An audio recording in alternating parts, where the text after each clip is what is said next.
여러분들이 아시겠지만 그다지 뭐 오래전의 사람은 아니에요. 그래서 요즘 철학자들 중에 뭐 델레즈도 그렇고 푸코도 그렇고 뭐 데리다는 이제 돌아가셨고 뭐 너무 많은 그 프랑스 현대 철학자들이 이제 세간에 입에 오르내리니까 베르그송 정도면 잊혀진 사람 아니면 많이 이제 그 입에 오르내리지 않는 것이 아니냐 뭐 그런 인상을 가지실 수 있는데 뭐 굉장히 고전적인 인물이 아니냐 이렇게 생각하시는데 사실은 1859년 10월 18일에 출생하셨어요.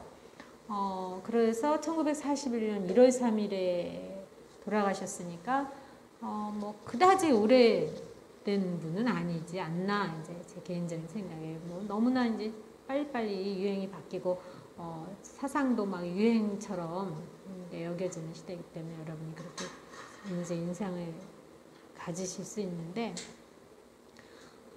베르그송의 그 개인사를 들어가기 전에 이제 떠오르는 그 베르그송의 그 독백이 있어요. 철학자들의 그 생애와 삶과 그 사람의 철학은 일치해야 하느냐, 하지 않아도 되느냐 그런 질문을 이제 베르그송이 생전에 받은 적이 있다고 그래요. 그러니까 베르그송이 나의 삶은 전혀 그렇지 않다.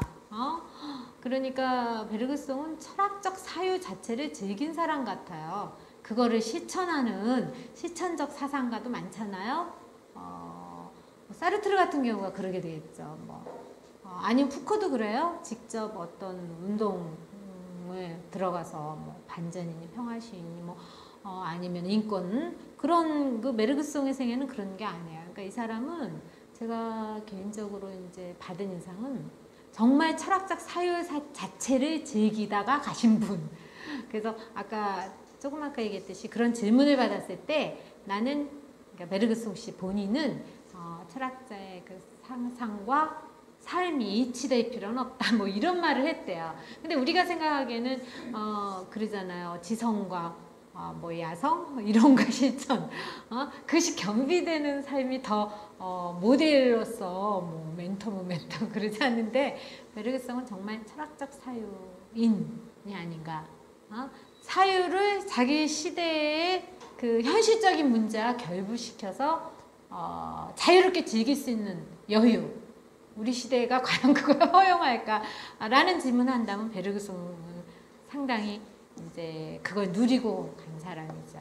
그런데 베르그송은 그럼 실천과 무관하냐? 아니 이분이 나중에 콜레지 드 프랑스에서 인기몰이를 하실 때 이제 정부 그 많은 그 외교 사절로 이제 미국도 가고 막 그래요. 영국도 가고. 근데 그런 것은 본인이 실천적인 어떤 리더십이라든가 그런 그 현실 문제에 개입하려는 의지 때문이 아니에요.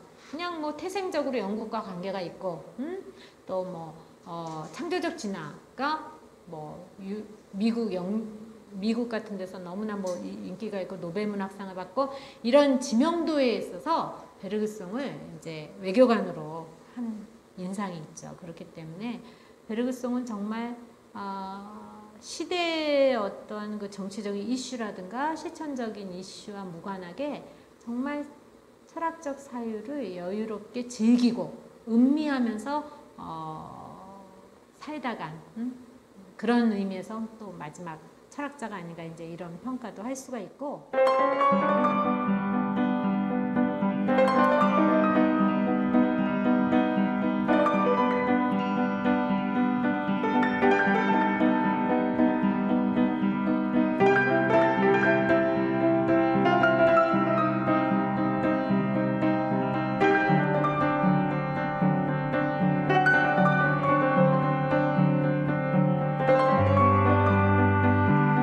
(1914년) 교황청은 프랑스 철학의 아버지로 불렸던 베르그송의 책들을 금지시켰습니다. 이렇게 가톨릭 신자가 아니었던 사람의 책을 금서로 지정하는 것은 이례적인 일이었죠.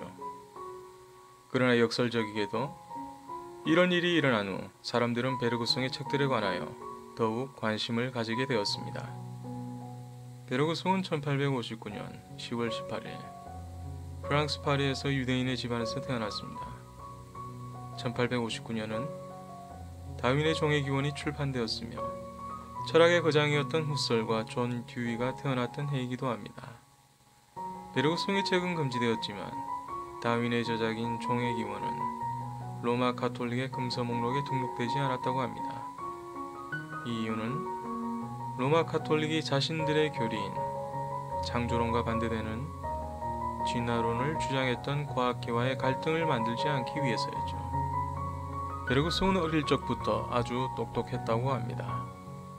특히 수학 같은 경우는 타의 추종을 불허할 정도의 실력을 가지고 있었죠. 그러나 수학가로 가지 않고 철학가로 진로를 정합니다. 그 콜레주 드 프랑스에서 교수가 됩니다. 콜레주 드 프랑스는 1530년 설립된 이후 현재까지 아무 조건 없이 강의를 무료로 수강할 수 있는 모든 사람에게 열린 곳이죠.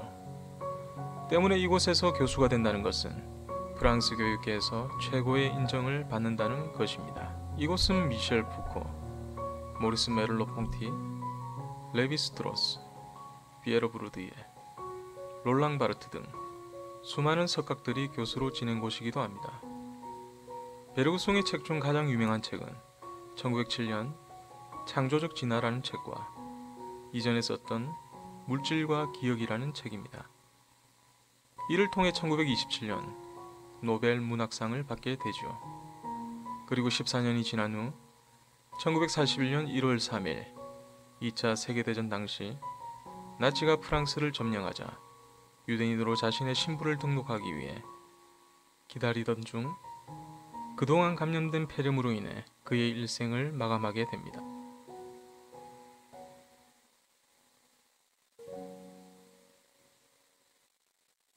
베르그송 철학의 기본은 순수 지속이라는 시간 개념입니다. 이 시간 개념은 쉽게 말해서 시간을 계산적으로 생각할 수 없다는 것이지요. 왜냐하면 사람마다 흐르는 시간은 다 다르기 때문입니다. 시간을 정해진 수학의 공식이 아니라 매우 감각적인 것으로 본 것이지요. 베르그송은 시계의 시계바늘이 흐르는 것처럼 시간을 측정 가능하다고 보지 않았습니다. 시간에 관한 사유는 아주 오래전 고대 그리스 신화에서도 살펴볼 수 있습니다. 카이로스와 크로노스의 시간이죠. 크로노스는 일반적인 시간 개념이며 카이로스는 특정한 시간, 감각적인 시간입니다. 예를 들면 임산부의 10개월의 시간은 크로노스이며 출산하는 그 시간은 어쩌면 10개월보다 더 긴 카이로스의 시간이 됩니다. 어떻게 보면 시간 측정은 인간 생활의 편의를 위해 만들어낸 것이기도 합니다. 그의 대표 저서라고도 볼 수 있는 창조적 진화에서도 순수지속이라는 시간 개념은 늘 기저에 깔려 있습니다. 창조적 진화는 총 4장으로 다음과 같이 구성되어 있습니다. 목차를 보면 이 책의 주요 논점이 바로 생명이라는 사실을 알 수 있습니다. 그래서 베르그송을 생명 철학자라고도 하죠. 그의 철학의 주요 개념 중 하나는 엘랑 비탈이라는 것입니다. 여기서 엘랑이란 도약을 의미하고 비탈이란 생명을 의미합니다. 한마디로 엘랑 비탈은 생명 도약이라는 말이죠. 더 나아가서는 생명을 도약할 수 있도록 만드는 힘이라는 뜻이기도 합니다. 그래서 베르그송은 엘랑 비탈을 생명 진화의 근본 원인으로 보았습니다. 이것은 우연적인 것과 수동적인 것을 지지하는 진화론이 아니며 그렇다고 해서 종교적인 것도 아닙니다. 앞서 말했듯이 베르그송의 책 가운데 웃음이라는 책 외에는 모두 금서로 지정되었으니까요. 베르그송은 기계론을 주장하는 진화론과 목적론을 지향하는 종교를 좋아하지 않았습니다. 기계론이란 자연이 수학 법칙의 지배를 받는다는 말입니다. 목적론이란 인간의 행위뿐만이 아니라 역사와 자연 현상까지도 어떤 목적에 의해 지배된다고 보는 것입니다. 때문에 목적론은 종교적 색채가 아주 강하죠. 베르그송은 이 둘을 완전히 받아들이기에는 문제가 있다고 보았습니다. 또한 이 둘은 미리 정해져 있다는 공통점이 있습니다. 기계론은 수학 법칙으로 정해져 있고 목적론은 어떤 사물이나 생명의 목적이 정해져 있다는 것이죠. 사람들은 왜 일목요연하게 체계적이거나 논리적으로 정리되어 있는 사실, 정해져 있는 것에 열광하는가를 문제 삼았던 것입니다. 베르그송은 정해져 있다는 사실을 받아들일 수 없었고 그래서 그는 우리의 삶 가운데 엘랑 비탈이 생길 때 나타나는 창조성을 말했던 것입니다. 인간에게 창조성은 언제 발생하는 것일까요? 베르그송에 의하면 환경이든 그 무엇이든 해결해야 할 문제가 생겼을 때, 자신의 한계점에 도달했을 때 인간은 창조적으로 진화하게 된다고 합니다. 때문에 생명 진화는 결코 단순하게 종교적이거나 과학적으로만 발전한 것으로 볼 수 있는 문제가 아니라 삶의 문제, 환경의 문제라는 다양성 속에서 파편처럼 발생하는 것이죠. 베르그송의 철학을 통해 우리가 알아야 할 것은 무엇일까요? 우리의 삶 가운데 자신에게 아무 문제도 발생하지 않는다면 나에게 엘랑 비탈은 생기지 않겠죠. 사람은 물질인가 생명인가? 이 질문에 모든 사람들은 생명이라고 답할 것입니다. 물질은 외부의 힘에 의해 변하지만 생명은 끊임없이 환경의 다양성 속에서 스스로 변화합니다. 즉 물질은 수동적이며 생명은 능동적입니다. 그렇기 때문에 나는 수동적인 물질과 같은 삶을 살고 있는가, 아니면 능동적인 생명의 삶을 살고 있는가를 늘 질문해야 할 것입니다. 시간을 양으로 계산할 수 없는 순수 지속의 순간, 엘랑 비탈이 발생할 때 우리 자신의 창조적 진화는 계속 진행되는 것입니다.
안녕하세요. 조우성 변호사입니다.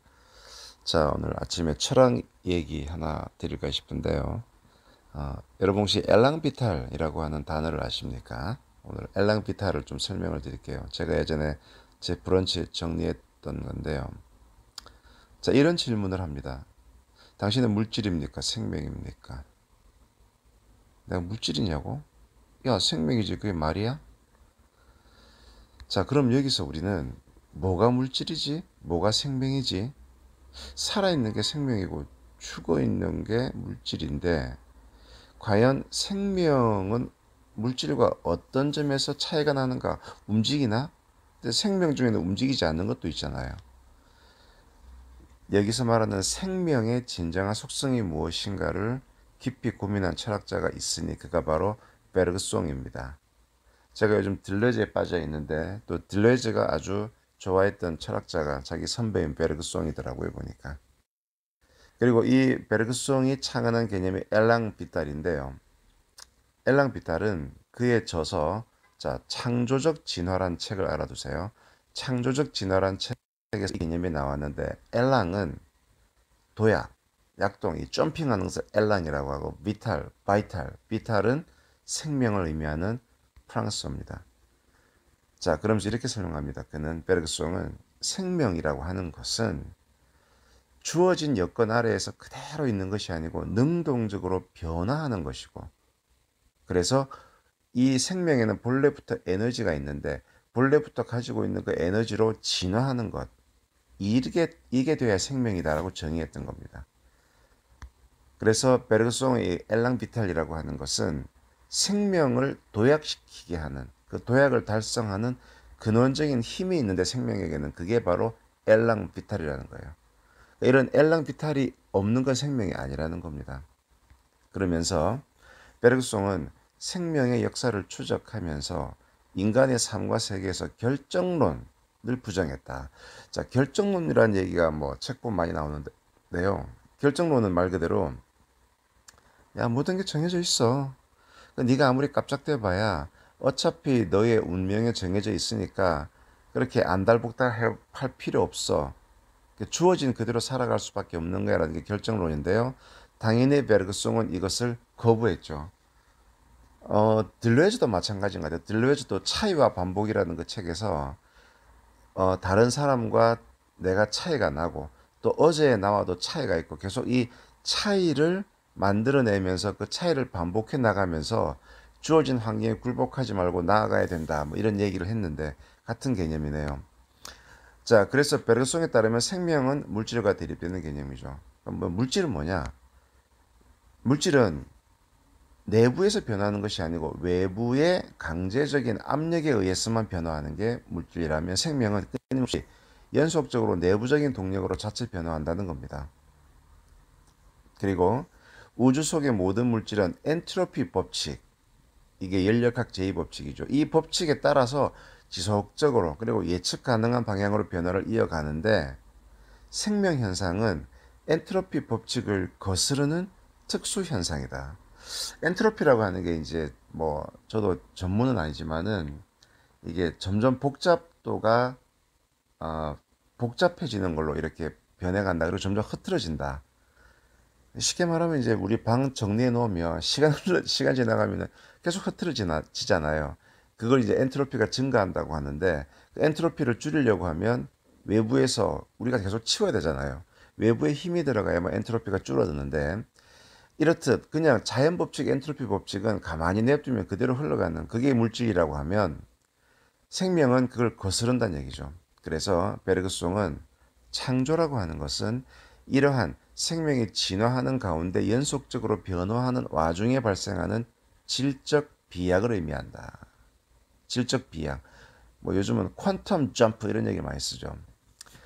그러면은 그러한 질적 비약을 의미하는 창조라고 하는 것은 구체적으로 어떤 방식으로 일어나는데 그래서 베르그송은 이를 설명하기 위해서 생명의 그 종들은 기본적으로 동일한 근원을 갖는데 그 근원의 하나의 그 시발점은 바로 엘랑피탈이다. 이렇게 얘기한 겁니다.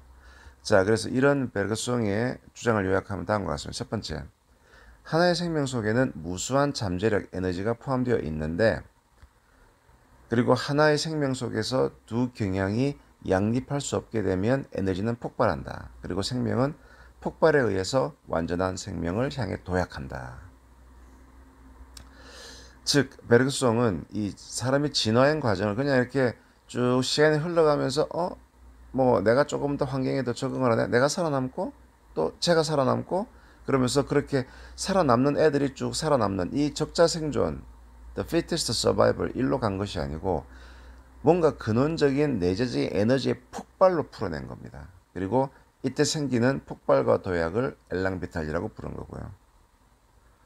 이 폭발이라는 말이 주는 의미가 큰데요. 수류탄이 폭발하면 어느 방향으로 터질지 모르는 것처럼 생명의 진화 과정 역시 예측 불가능한 여러 방향으로 퍼져나간다고 했고요.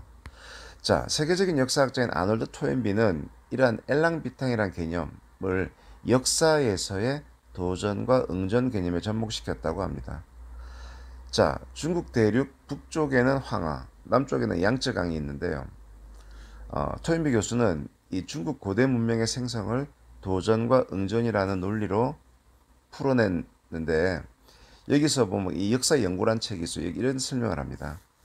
자, 양쯔강과 황하를 나눠서 양쯔강 유역에 사는 사람들은 이게 되게 풍족했기 때문에 인간에게 가해지는 도전이 얼마나 잔인하고 똑똑한 것인지 경험할 수 없었다. 하지만 황하 유역에 사는 사람들은 고통스러운 삶을 극복해야 하는 응전의 기회가 잠시도 쉬지 않고 찾아들었다. 그래서 이 안락했던 양쯔강 유역의 사람들에게는 자신들의 불행을 뚫어가기 위한 응전의 기회가 없었기 때문에 문명이라 불리는 새로운 문화가 탄생할 수 없었던 반면에 척박한 환경에서 살았던 황하 유역의 사람들은 외부로부터의 도전이 강하면 강할수록 응전의 태세도 격렬해졌고 바로 이 도전과 응전의 과정에서 문명이 발생한 것으로 본다. 그래서 토인배 유명한 말이 있잖아요. 인류의 역사는 도전과 응전의 역사이다. 자, 그럼 다시 처음으로 한번 돌아가 봅니다. 과연 당신은 생명체인가? 그 말은 과연 당신은 거친 도전에 대해서 힘찬 응전을 하고 있는가? 그리고 그 힘찬 응전 속에서 능동적인 에너지를 폭발시키고 있는가? 그렇다면 당신은 엘랑비타를 가진 살아있는 생명체라 말할 수 있으리라.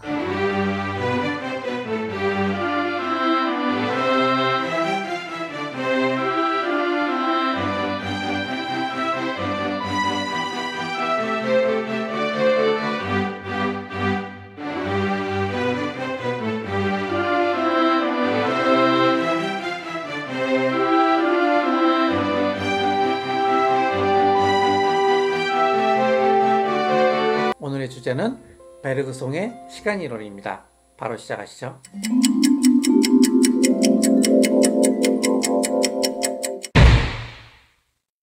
우리는 공간을 나눠서 사용해요.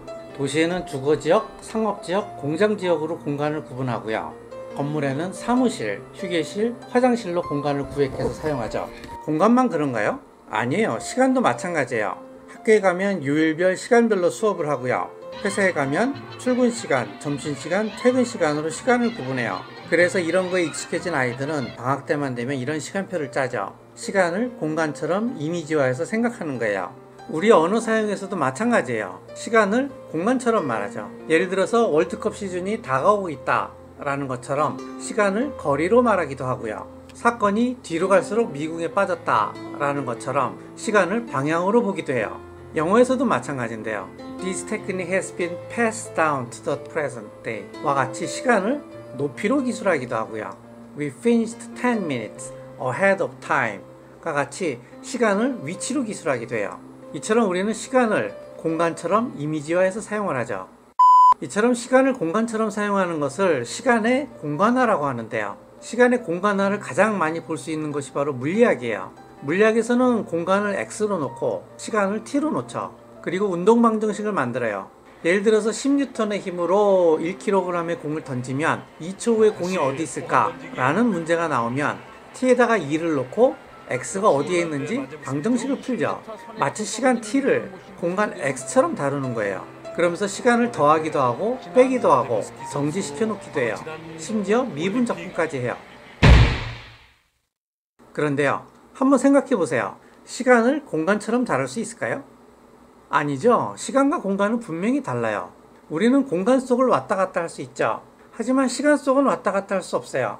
우리는 특정 공간에 정지해 있을 수 있죠. 하지만 특정 시간에 정지해 있을 수는 없어요.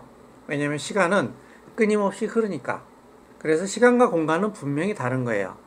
하나 예를 들어보죠. 제논이 제시한 화살의 패러독스예요. 궁수가 활을 쏘면 화살이 날아가겠죠.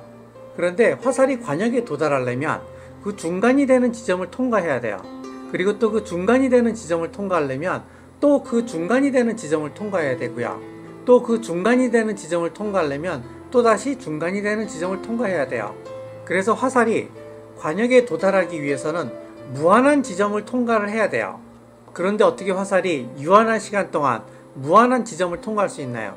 그건 불가능하죠. 그래서 나르는 화살은 관역에 도달할 수 없다. 나르는 화살은 날지 않는다. 이게 바로 제논의 패러독스예요. 자, 여기서 뭐가 잘못됐죠? 여기에 대한 여러 가지 설명이 있는데요. 베르그송의 설명은 이거예요. 운동은 나눌 수 없는데 제논이 운동을 나누었기 때문에 이런 패러독스가 생겼다라는 거예요. 생각해 보세요. 여기서 여기까지 한 번에 운동하는 거 하고요. 여기서 여기까지 일단 운동하고 여기서 여기까지 두 번 운동하는 거 하고는 다르죠. 운동을 나누면 운동의 질이 바뀌어요. 따라서 운동은 나눌 수가 없는 거예요. 그런데 운동은 왜 나눌 수 없냐? 시간을 나눌 수 없기 때문이에요. 운동이 뭐예요? 일정 시간 동안 위치가 변하는 거잖아요. 따라서 운동을 나눈다는 것은 바로 시간을 나누는 거랑 똑같은 거예요. 그런데 시간의 흐름 자체는 나눌 수가 없어요. 이게 바로 베르그송의 생각이에요. 어느 한 대중 강연에서 어떤 사람이 베르그송한테 당신의 철학을 한마디로 요약해달라고 하자 베르그송이 이렇게 말했대요. 시간은 존재한다. 그리고 그것은 공간이 아니다. 베르그스 철학의 중심에는 시간이 있어요. 그래서 베르그송의 철학을 시간의 철학이라고 해요. 그러면 베르그송이 말하는 시간이 뭐냐? 이제 그걸 설명해보죠. 우리가 눈을 감고 명상을 할 때를 한번 생각해보죠. 명상을 할 때 우리의 의식의 상태는 말로 하기 힘들어요. 여러 가지 복잡한 생각과 감정들이 중첩해서 일어나기도 하고 동시에 사그러들기도 해요. 그러면서 우리의 의식은 끊임없이 흘러가요. 이때 시간이 1초, 2초, 3초 이렇게 딱딱 구분져서 흐르진 않아요. 과거, 현재, 미래가 정확하게 구분되는 것도 아니에요. 과거의 감정이 현재의 감정과 뒤섞이기도 하고 미래에 대한 생각이 현재의 생각과 뒤섞이기도 해요. 베르그송의 주장은 시간은 원래 이런 거라는 거예요. 베르그송은 이것을 지속이라고 했는데요. 여기에서 지속은 영미 분석 철학에서 말하는 지속과는 달라요. 영미 분석 철학에서 말하는 지속의 문제는 하나의 개별자가 변화를 하면서도 어떻게 동일성을 유지하냐 하는 것에 관한 문제고요. 베르그송의 지속은 하나의 개별자가 시간이 지나면서 질적 변화를 일으키는 것을 말해요. 그래서 베르그송의 시간을 순수 지속으로서의 시간이라고 해요. 순수 지속으로서의 시간을 베르그송은 이렇게 설명해요. 순수한 지속은 명확한 윤곽도 없고 수와는 어떠한 유사성도 없으며 서로 녹아들고 서로 침투하는 질적 변화의 연속일 것이다. 베르그송은 시간을 수량화해서 다루는 물리학에 문제가 있다고 생각을 했어요. 그래서 아인슈타인이 상대성 이론을 설명하러 파리에 왔을 때 그를 만나요. 이때 베르그송은 상대성 이론이 가지고 있는 문제점들을 지적을 했다고 하는데요. 그 문제점이 요지는 이거예요. 특수상대성 이론에 따르면 움직이는 대상의 시간이 느려진다고 하는데요. 베르그송은 이때 느려지는 것은 시간 자체가 아니라 시계의 속도, 운동의 속도라는 거예요. 이에 대해서 아인슈타인은 과학자들의 시간과 철학자들의 시간이 다른 모양이네 라고 대답했다라고 해요. 그리고 베르그송은 상대성 이론을 비판하는 책을 내놓기도 했는데요. 지속과 동시성이라는 책이에요. 여기서 상대성 이론을 비판하는데요. 상대성 이론 자체가 틀렸다라고 비판을 하는 건 아니고 상대성 이론의 배경이 되는 시간 개념에 대해서 문제점을 지적하는 거죠. 베르그송의 생각은 시간은 시계로 측정되는 것도 아니고 그렇다고 완전히 주관적이기만 한 것도 아닌 순수 지속으로서의 시간이라는 거예요. 저도 정확히는 모르겠어요. 뭔가 느낌이 오는 것 같긴 한데 그게 뭔지 설명을 못하겠어요. 여기까지가 제 한계예요. 여기서 끝이 아니에요. 아인슈타인의 노벨상이 거론될 즈음에 베르그송은 노벨상 위원회를 상대로 상대성 이론으로는 노벨상을 주어서는 안 된다라고 설득을 해요. 그래서 결국 아인슈타인은 상대성 이론으로는 노벨상을 못 받고 광전 효과를 발견한 것으로 노벨상을 받게 되죠. 하지만 나중에 베르그송은 자신이 아인슈타인의 상대성 이론에 대한 몇몇 개념들을 잘못 이해했다라는 점을 시인했는데요. 그러면서 지속과 동시성이라는 책을 자신의 사후 전집에서 빼달라고 요청을 했다고 해요. 이 정도면 쿨한 사람이죠. 베르그송의 시간 개념에 대해서는 여기까지만 하고요. 다음 시간에는 아인슈타인의 시간 개념에 대해서 이야기를 할게요.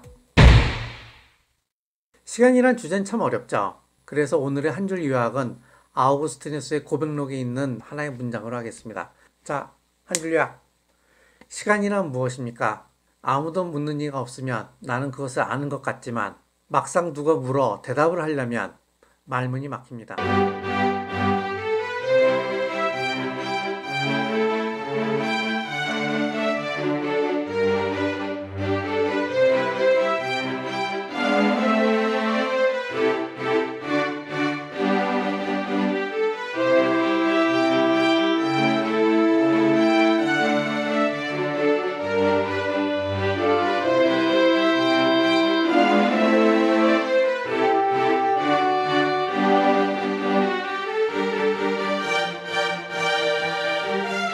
베르그송의 전 저서가 평생 자기가 몰두해서 발표한 게 8권이에요. 근데 그 8권 중에서 4권은 우리가 주죠.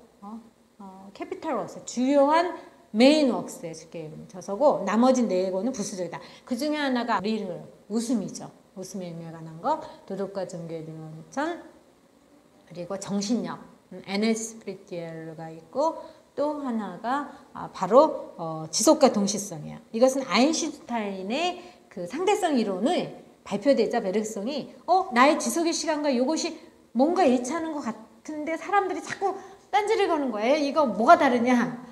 그러니까 철학자로서 또 가만히 있기 찝찝하잖아요. 그래서 아인슈타인의 그때 특수 상대성과 일반 상대성 있잖아요. 특수 상대성 발표하고 일반 상대성하고 그 갭 사이에서 베르그송이 이 지속과 동시성을 또 썼어요. 그래서 발표할까 말까 하다 보니까 아인슈타인이 자기랑 또 다른 거예요. 이거 아인슈타인 나랑 다른데 문제는 아인슈타인이 그 일반 상대성 이론까지 확장되는데 내가 그 중에서 이걸 덕허가면 내가 아인슈타인의 이론을 다 이해를 못한 거잖아요. 그러니까 지속을 자기가 아인슈타인의 시간 개념하고 비교하는 것이 잠정적인 작업밖에 안 되니까 나중에 자기 이제 주교한테 레세 똥배 이런 말이에요. 레세 똥배 버려라 던져라. 그러니까 자기의 원고를 절대로 발표하지 말아라 이래요. 그래서 베르그송의 주저에는 포함이 되지 않고 7권만 일반인한테 소개가 돼요. 근데 베르그송이 평생 집필한 저서 하면 8권을 우리가 손꼽게 되는 거예요.